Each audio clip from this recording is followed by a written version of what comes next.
नमस्कार साथियों, एक बार पुनः चैनल में आप सभी का स्वागत है। भारतीय राज्य व्यवस्था के अंतर्गत आज पुनः नए चैप्टर के साथ उपस्थित हूँ। हाँ, देखते हैं जो भारत में राष्ट्रपति की औपचारिक स्थिति है उसके संबंध में देखते हैं। तो राष्ट्रपति, जिसे आप प्रेसिडेंट ऑफ इंडिया कहते हैं, ये जो शब्दावली है कि भारत में राष्ट्र प्रमुख के रूप में राष्ट्रपति होगा या राष्ट्र के औपचारिक प्रमुख के रूप में राष्ट्रपति की स्थिति, ये जो औपचारिक प्रमुख के रूप में राष्ट्रपति की स्थिति जैसी जो शब्दावली है, ये ब्रिटेन के संविधान से ली गई शब्दावली है। ठीक है ना। तो यह शब्दावली ब्रिटेन के संविधान से ली गई है, यानी कि राष्ट्र के औपचारिक प्रमुख के रूप में राष्ट्रपति की स्थिति, यह शब्दावली ब्रिटेन से ली गई है। यानी कि भारत में एक राष्ट्रपति होगा, है ना। यह बातें जो है कही गई हैं और भारत में एक राष्ट्रपति होगा, यह शब्दावली यह ब्रिटेन के संविधान से ली गई शब्दावली, क्योंकि ब्रिटेन में भी राष्ट्रपति होता है और भारत में भी राष्ट्रपति होता है। तो ब्रिटेन में और भारत के राष्ट्रपति में अंतर है, ठीक है ना। उनके निर्वाचन में अंतर है और उनकी कार्य पद्धति में भी अंतर है, उनकी शक्तियों में भी अंतर है। तो जैसे ब्रिटेन में जो राष्ट्रपति होता है वह वहाँ का वंशानुगत परंपरा के आधार पे मुख्य रूप से जो सामग्री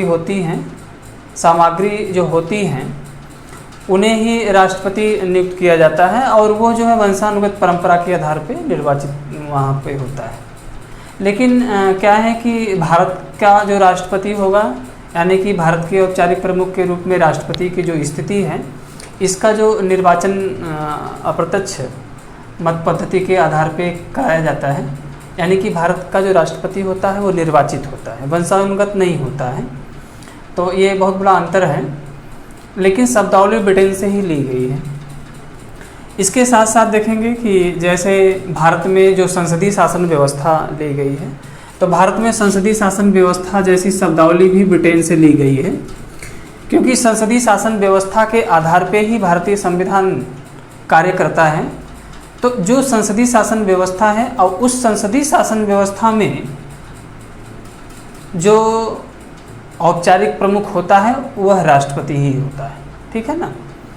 इसमें देखेंगे राष्ट्रपति की जो स्थिति है, यह संघ मंत्रिपरिषद की शक्ति जो होती है किसमें निहित होती है? राष्ट्रपति में निहित होती है। देखिए बहुत बारीकी की बातें हैं इसमें, और कंपटीशन में बराबर प्रश्न आते हैं। संघ मंत्रिपरिषद की शक्ति, है ना, संघ मंत्रिपरिषद की शक्ति और संघ मंत्रिपरिषद की वास्तविक शक्ति, दो बातें हैं, ठीक है ना।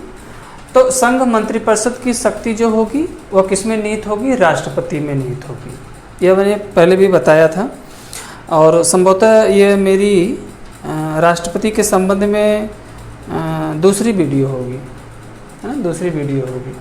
तो संघ मंत्रिपरिषद की शक्ति जो होती है किसमें निहित होती है? राष्ट्रपति में निहित होती है।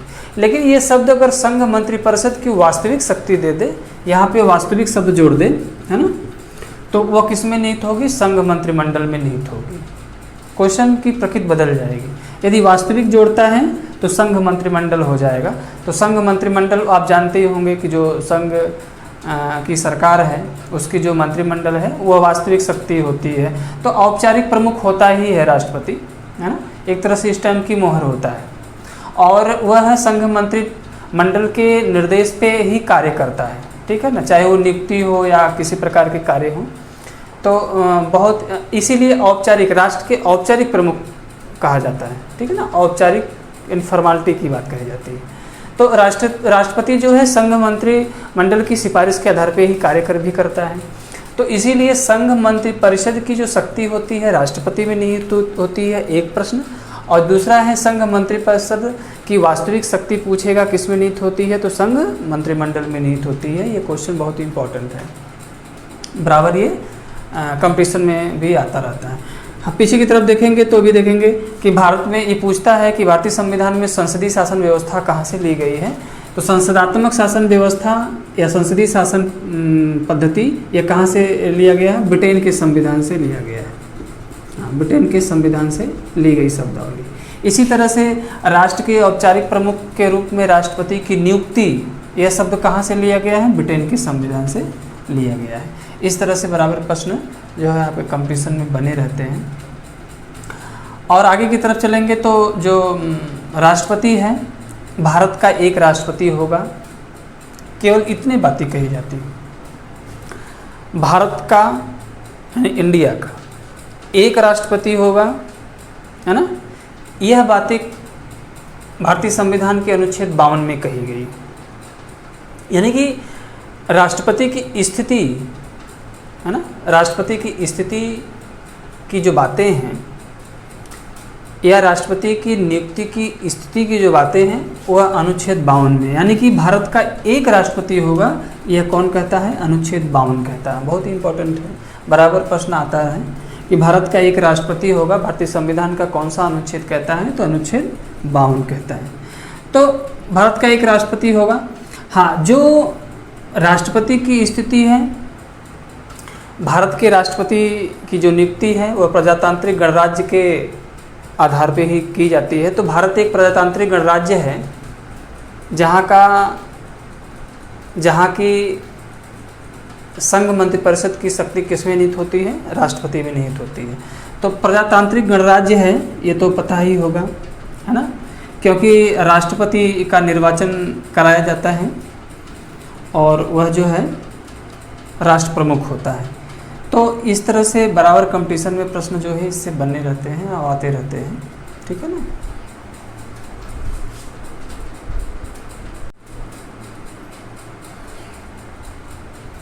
राष्ट्रपति की योग्यताएं देखेंगे कि इनकी योग्यताएं कौन हैं, कौन कौन सी योग्यताएं हैं, कौन भारत का राष्ट्रपति बन सकता है। तो चूँकि योग्यताएं तो प्रत्येक व्यवस्थाएं जो संवैधानिक व्यवस्थाएं हैं उसकी रखी गई हैं। तो योग्यता के संबंध में देखेंगे कि अनुच्छेद 58 कहता है, अनुच्छेद 58 क्या कहता है? राष्ट्रपति की योग्यता के संबंध में चर्चा करता है। तो राष्ट्रपति की योग्यता के संबंध में चर्चा करता है अनुच्छेद 58। कौन राष्ट्रपति नियुक्त होगा? जो भारत का नागरिक हो। स्वाभाविक है कि कोई विदेशी नागरिक राष्ट्रपति नहीं नियुक्त हो सकता, भारत का नागरिक हो। बस ये तो बातें जो आप जान ही रहे हैं कि इस तरह से कही जाती हैं कि भारत का नागरिक हो। स्वाभाविक है भारत का नागरिक हो, कोई विदेशी नागरिक जो है राष्ट्रपति भारत का नहीं नियुक्त हो सकता। दूसरा है 35 वर्ष की आयु पूरी कर चुका हो, ये तो आप जानते ही होंगे। बराबर ये कंपटीशन में प्रश्न आता है कि ये राष्ट्रपति की पूछता है कि राष्ट्रपति की योग्यता की उम्र कितनी होती है? तो 35 वर्ष देता है। विकल्प में दे देता है 25 वर्ष दे देगा, 30 वर्ष देगा, है ना, 35 वर्ष देगा और यहाँ 21 वर्ष दे देता है। इस तरह से भी कभी कभी जिसके कॉन्फिडेंस सही नहीं रहते हैं तो वो गलत करके चले जाते हैं। तो ये क्या होता है कि जो भारत का राष्ट्रपति नियुक्त होगा उसकी आयु जो है 35 वर्ष पूरी हो चुकी हो, ठीक है ना, 35 वर्ष की आयु पूरी कर चुका हो।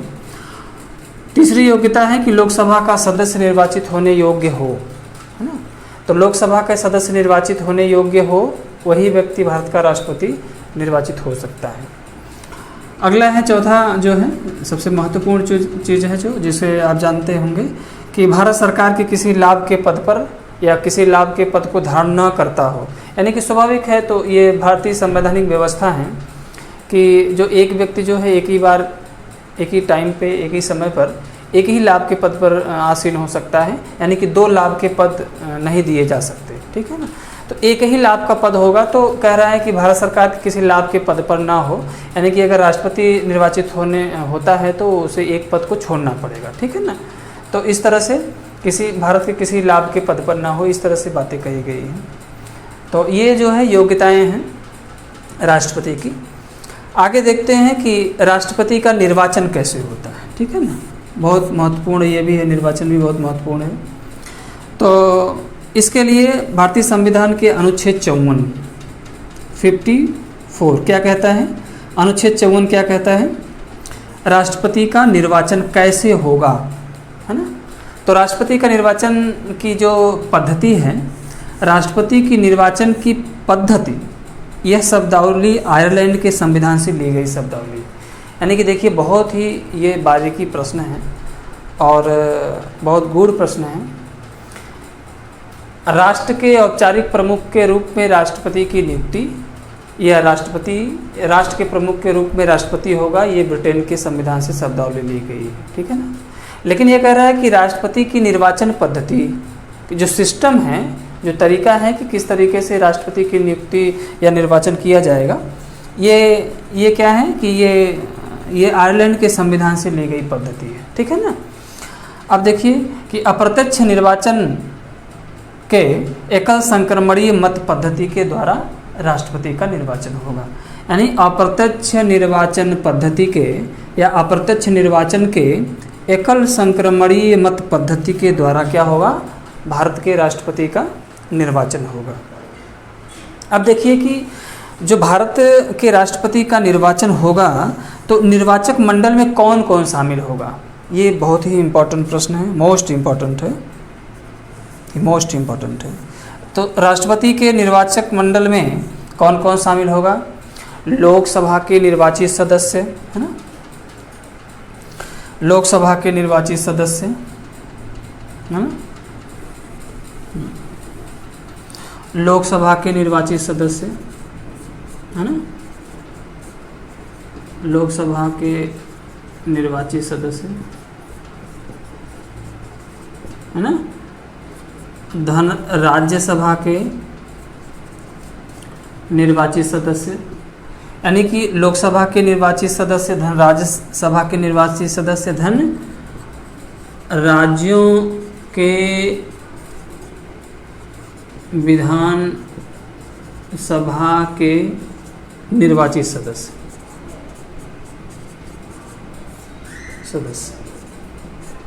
निर्वाचित सदस्य, ठीक है।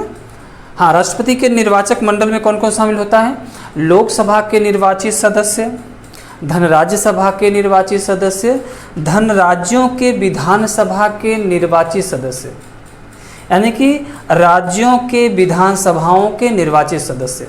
अब देखिए लोकसभा के निर्वाचित सदस्य हो गए, स्वाभाविक है, राज्यसभा के निर्वाचित सदस्य हो गए, ये भी हो गया। तो राज्यों के विधानसभाओं के निर्वाचित सदस्य, यानी भारत में जितने जहाँ भी विधानसभा है, यानी कि प्रत्येक राज्य की विधानसभा होती है, तो जानते ही होंगे। तो भारत में जितने राज्य हैं जिनकी विधानसभाएं हैं उनके निर्वाचित सदस्य यानी विधायक, है ना। अब देखिए ये 3 लोग भाग लेते हैं, है ना, राष्ट्रपति के निर्वाचन में ये 3 लोग भाग लेते हैं, लोकसभा के निर्वाचित सदस्य, धन राज्यसभा के निर्वाचित सदस्य, धन राज्यों की विधानसभाओं के निर्वाचित सदस्य, ठीक है ना। अब कौन नहीं भाग लेता है, हाँ, कौन नहीं भाग लेता है, इसको जानना जरूरी है और वो कन्फ्यूजन की स्थिति पैदा करता है। तो राज्यों की विधानसभाओं के निर्वाचित सदस्य कौन कौन भाग नहीं लेता है, तो मनोनीत सदस्य भाग नहीं लेते, जो मनोनीत सदस्य हैं, यानी कि विधानसभा के मनोनीत सदस्य, है ना, और राज्य विधान परिषद के निर्वाचित सदस्य। हाँ, देखिए राज्य विधानसभाओं के मनोनीत सदस्य और राज्य विधान परिषद के निर्वाचित सदस्य यह राष्ट्रपति के निर्वाचन में भाग नहीं लेते, ठीक है ना। ये बहुत ही इंपॉर्टेंट है, क्योंकि जब पूछता है, इससे एक ही प्रश्न आता है, नहीं करके पूछता है कि निम्नलिखित में से कौन भारत के राष्ट्रपति के निर्वाचक मंडल में शामिल नहीं होता, तो ये 3 बातें देते हैं। जहाँ 3 बातें होती हैं या 4 बातें होती हैं वहाँ प्रश्न अधिक बनता है, मैंने पहले ही बताया था। तो वो क्या करेगा, तो एक विकल्प देगा लोकसभा के निर्वाचित सदस्य, दूसरा देगा राज्यसभा के निर्वाचित सदस्य, तीसरा देगा राज्यों की विधानसभाओं के निर्वाचित सदस्य, और चौथा दे देगा कि राज्य विधान परिषद के निर्वाचित सदस्य। तो विधान परिषद के सदस्य भाग नहीं लेते, ठीक है ना। विधानसभा के मनोनीत सदस्य भाग नहीं लेते, विधानसभाओं के निर्वाचित सदस्य भाग लेते हैं, न कि मनोनीत सदस्य भाग लेते। तो मनोनीत सदस्य भाग नहीं लेते, विधान परिषद के सदस्य भाग नहीं लेते, ठीक है ना, विधानसभाओं के निर्वाचित सदस्य भाग लेते हैं, ये जानना जरूरी होगा। तो ये इसी तरह से आता है। हाँ, उसके बाद सन 1992 सन 1992 के पहले राष्ट्रपति के निर्वाचन में, सन 1992 के पहले राष्ट्रपति के निर्वाचन में केंद्र शासित प्रदेश के दो रहे हैं, एक पांडिचेरी रहा है, एक दिल्ली रहा है, ठीक है ना।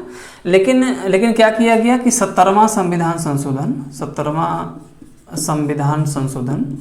1992 से 17वां संविधान संशोधन 1992 से दो राज्य शामिल किए गए, एक